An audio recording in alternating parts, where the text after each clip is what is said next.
Welcome to Mind Academy Sports. We help athletes learn the connection between their mind and performance. I want to talk about one of the taglines or one of the principles inside of Mind Academy Sports, and it's inside of my intro video, everyone. And it's called the RACE formula, right? And it stands for relentless awareness, clear and emotional mastery. Inside of my sessions, I break each of these down and describe how these are not just words, but these are states of mind. And when you're talking about the zone and when you're talking about a flow state, you're talking about a specific states of mind that athletes get into. It is a lot different than their normal state of mind. It's a lot different when you get into that zone and when you get into that flow state of rhythm. It's a lot different than how you play or how you are normally, which is why people only get into it in spurts, maybe in the third quarter, fourth quarter, maybe once every 4 games, because athletes don't know how to tap into this.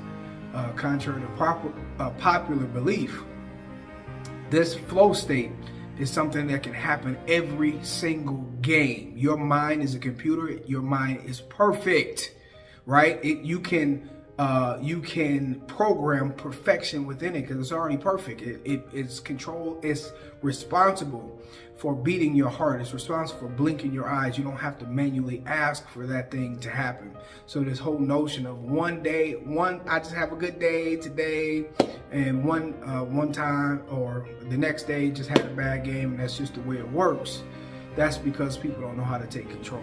But that's the RACE formula piece that I can explain on a different day.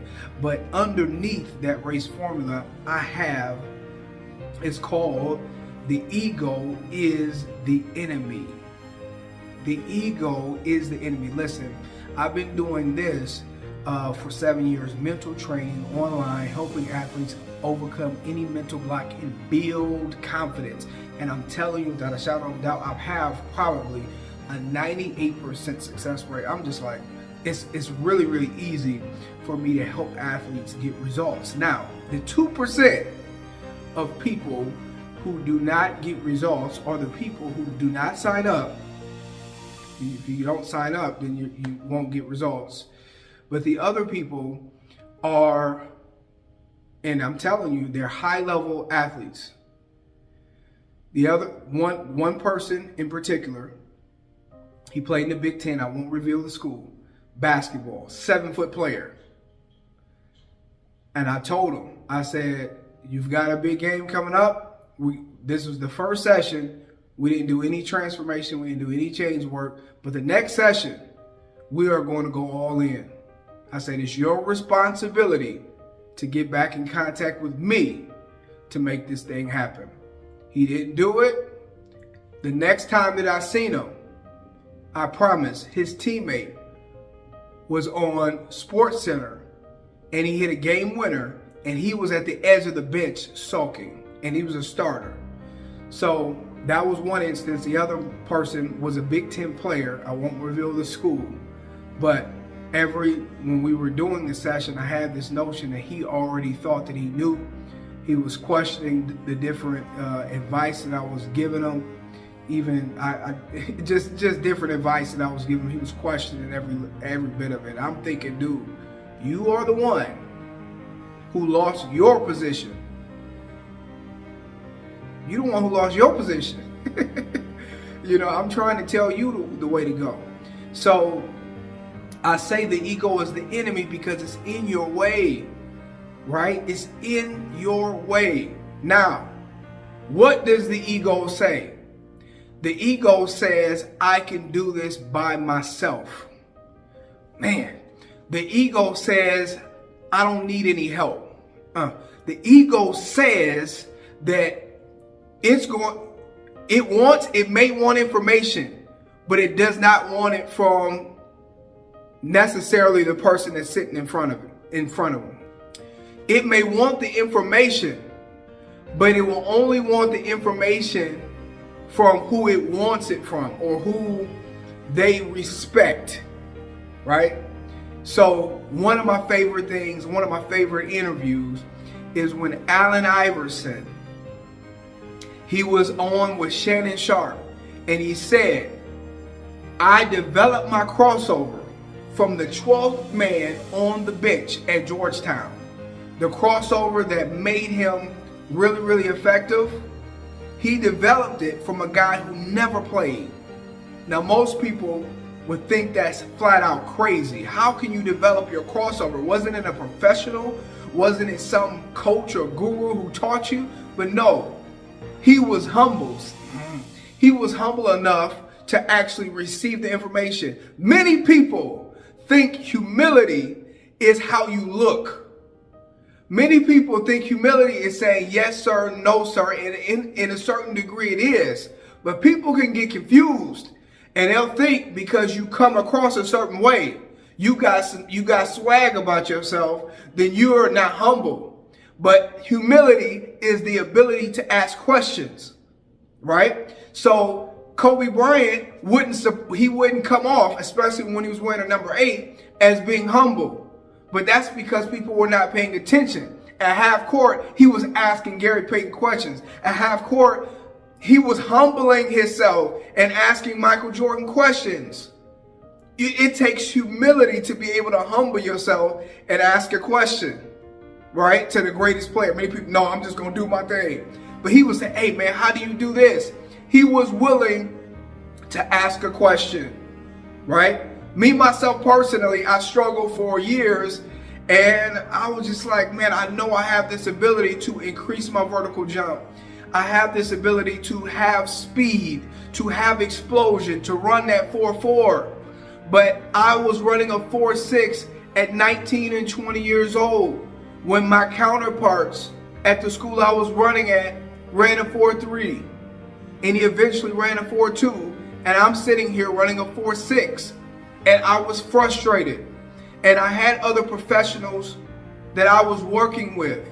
But guess what? The person who gave me the piece of the puzzle that I needed was a second string fullback. He's one of my best friends to this day. He gave me a piece of advice that caused me to start my journey. And in the next year and a half, I increased my vertical 7.5 inches. And actually it was 8.5 because one time I did 36. But anyway, consistently, I went from a 28-inch vertical to a 35.5 because of some person who most people would just say, man, I'm not listening to that. So I'm here to tell you that your ego is the enemy, because some people that God put in your life to help you, we dismiss. We dismiss. I always think of it like this.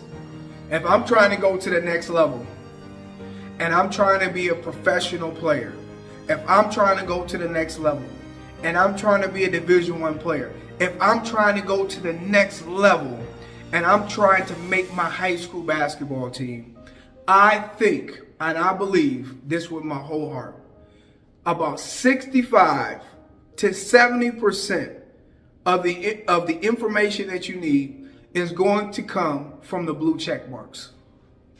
Yeah, I know we in this generation that only people that we respect is the people who got the blue check mark. The only people we respect is the people who got certain amount of followers. Come on. The only people we respect is the people who built their brand. Come on. The only people we respect is the people who speak in front of thousands of people, right?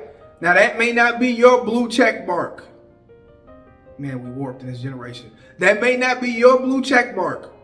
But your blue check mark may be your high school coach, right? Which we should respect. Your blue check mark could be the trainer that you respect and that's in the community. We should take their information. About 65 to 70% of your information is going to come from those people. But that other 30 to 35% is going to be your hunger. It's going to be your drive. It's going to be your ability to look up information that's not readily available. I had to search the internet to figure out the things that I'm sharing with athletes. I had to search the internet for years in order to be able to find this information. You have to be able to search for this information. You have to have hunger, right? You can't just go through the motions. You can't just go to practice. That's not going to get this done. You can't just be Snapchatting and Instagramming it and doing what you're supposed to do and expect to go to that next level. So a piece of that is having the level of humility to know, man, it's some information that I don't understand. Okay? The other piece to that puzzle is there's going to be some people that come along your way, that come along your journey. You don't know where you're going to meet these people. Man, I saw this guy. I was running heels. I was running heels when I was 19 years old. I was still running a 4.6. I was running the hills. This place called the LaSalle Center. It's called the Charles Blackney. I was running hills. And it was summer. And I was entering my second year with the football team. And I was running at my favorite hill. And it was this guy who came. Man, watch this. The Bible says, you don't know who you're entertaining. Be careful. Because the people that you're entertaining could be angels and you're not aware of it. This guy came up to me as I was running hills, and he had one leg because he was in the army. So he says, I don't know. He was in the army and he had one leg. And he was telling me about all these running backs, all these techniques about LaDainian Tomlinson. And he was telling me how important my lower back was as a running back. He was telling me about footwork. And it was really like some insightful information. I was paying attention. I didn't say he only has one leg. He looks like a sailor or whatever. I wasn't even insulting in my mind. I was saying, dude, I'm paying attention. I was like this. Because all the information, it was good. I wasn't worrying about where it was coming from. So what I'm telling you is some of the information that's going to take you over the top is going to come from people that you don't expect. It's going to come from the unpopular person. It can be the person that's walking throughout the campus. You never know where you're going to find this little bit of information that's going to take you over the top. This can be the reason that you're going to get a $5 million contract as an athlete. This is the reason that you're going to get an NIL deal as a senior in high school, because of the person who's not popular. He's not popular in town. He's not one of the most popular people, famous people. And it's the respect that you give them and the listening ear that you have that is going to be the deciding factor to whether you are successful. The crazy part is we can pray to God for help. Lord, I pray for strength. I pray for help because I am struggling in a certain area of my life. This is like any area of your life, or it could be sports or whatever. And you can be praying to God for help. He will send the person to help you, because you guys know that God blesses us through people, right? Okay? Sometimes when he blesses us or he's taking us to the next level, he sends a person in your life.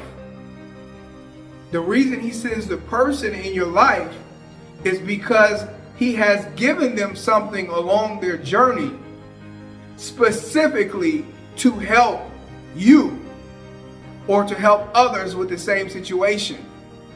I don't want to get into the scriptures, but you can. It says we have this treasure hidden in earthen vessels. Like there's certain people, it don't matter what their outside looks like. It don't matter what they look like.